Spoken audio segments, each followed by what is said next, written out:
Good morning, traders. Welcome to Thursday of this beautiful week. Make sure to swing over to ssftg.com/brief to grab your morning brief levels. Before we jump on in, as always, we need to check the news, see what's going on today, and more importantly, when it's going on so that we're not taken by surprise by anything. So looking through the news calendar for today, we've got some 8:30 news with the core durable goods orders month over month for January, forecasted 0.7%. 8:30 also has GDP quarter 4, forecasted 4.2%. And geez, there's a ton of them. Initial jobless claims at 8:30 as well, 838,000. And finally, that's all the news from 8:30. We go into 10 o'clock with pending home sales for January, forecasted negative 0.2%. And that's really about it for the rest of the day. We've got some small and medium news announcements. It is Thursday, so natural gas inventory is coming out today as well. Negative 333 billion is the anticipation. But there's not much else going on today. A little bit in the afternoon and slightly before at 11:10 FOMC member Quarles speaking, and then at 1500 FOMC member Williams speaking. That's it. So pretty straightforward on the news calendar. So now we can jump into some charts for today. Today being 2/25 of 2021. First up on the list, we've got the NASDAQ, which is overall still inside the megaphone, still climbing higher off of the megaphone lows. Perfect continuation to the upside. We've got an L4 that held off of the base and is now looking to continue back up. The big thing that we've got going on here is this kind of 3 or 4 or however many highs you want to slam in there, press high, where the market's creating a bit of a wedge and it's having some obvious difficulty getting through the top. So with this nice pullback here, this could just be a reload for a lot of the buyers who maybe missed this initial ramp to the upside. They'll be looking to buy into that pullback. But realistically, if buyers are going to be coming in, they're going to want to utilize structure to their advantage, and we're just not on structure anywhere. So the lows of the wedge come in a little bit more interesting as far as that zone of support. If the market does want to fall back lower pretty aggressively, then we've got support still back down in the 13,000s. That level might end up being a nightmare for a while, but if this wants to continue back up, then we've got the L4 on the sell side, which is looking at the top of the megaphone, and that is, to be fair, the major objective higher. Next up on the list, we've got the S&P, which overall is catching some fairly nice sideways action, but it's the same problem as the NASDAQ in that we're not really at an area of structure. It's got to pull back a little bit further or at least go sideways for a little while until we get down to a zone of interest.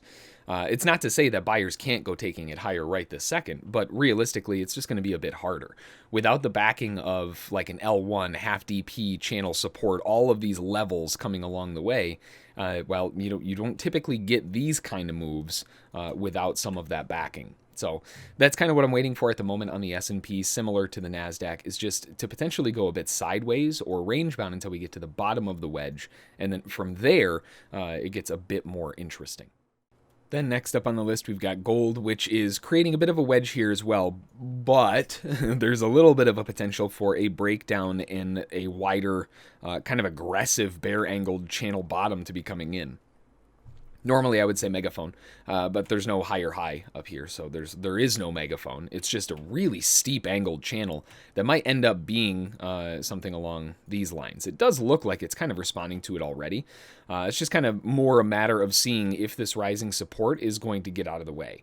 At the moment for gold, we had a very strong rotation off of the lows, and we did break above some previous major swings. So we have a trend reversal scenario where they're trying to go up with a higher low and continue back up. In the shorter term, we've already had that, but nothing in the longer term. So the longer term needs another leg to the upside to really confirm the trend shift, but at the same time, because of that, in the longer term, the bears still technically have control. We're just running into the bottom of the wedge, and if that can break through, then likely sliding a bit further down towards the 1775s. If the buyers do hold here, then we're likely going to rotate through settlement back to the top of the wedge and challenge the 1809s, and then see what it wants to do from there. Is it going to break out, or is it going to fail?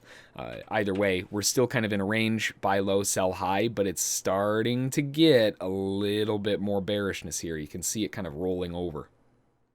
Switching gears over to crude oil next, with just continuing divergences off the highs. We're pinging off of the top of the channel, and it's just having a real heck of a time trying to get higher. Tried to break out above the highs, failed, broke out above the highs, failed.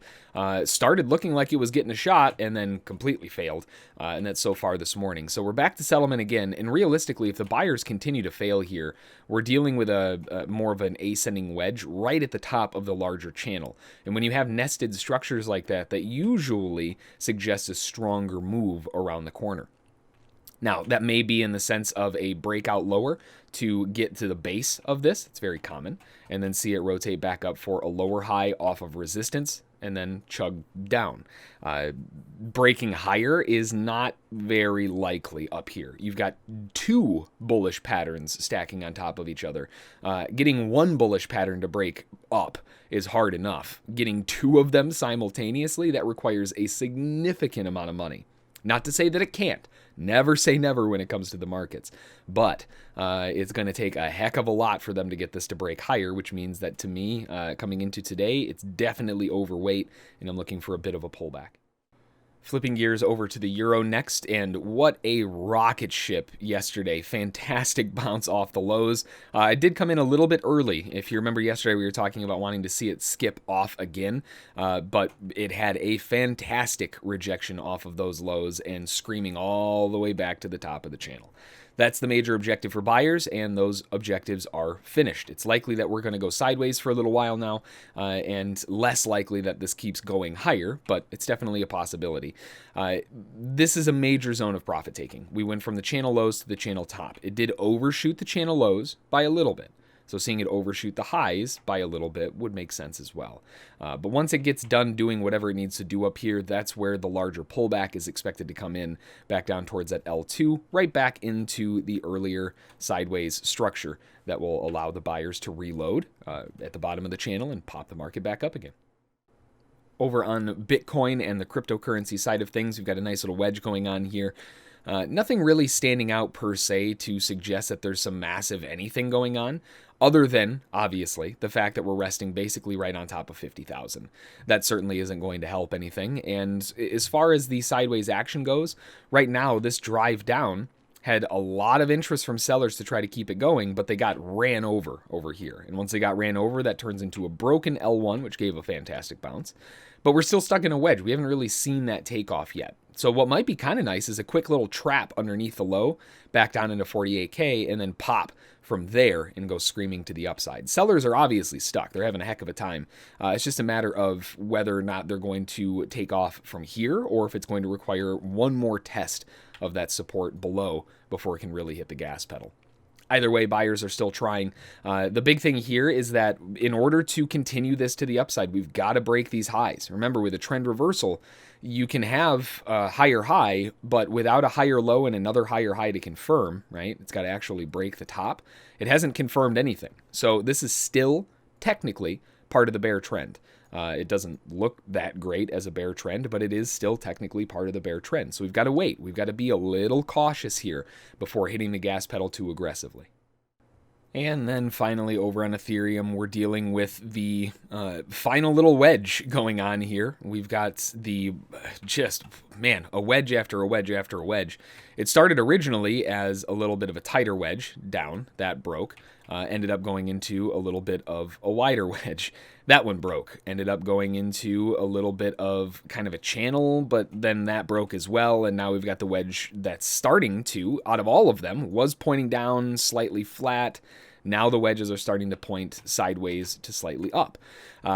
Realistically, all of those wedges have been failing, which typically means that there's probably a larger structure at play, and we already know what that larger structure is. It's the megaphone.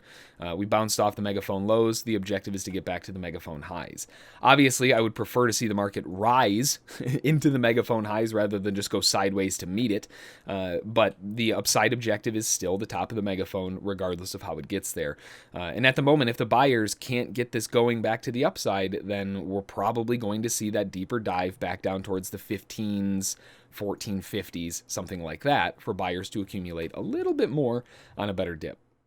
Alrighty, well that's going to do it for today. Like we always say, stay safe out there, keep those stops in play, and let the winners run. Until the next one, we'll see you all then. Thanks.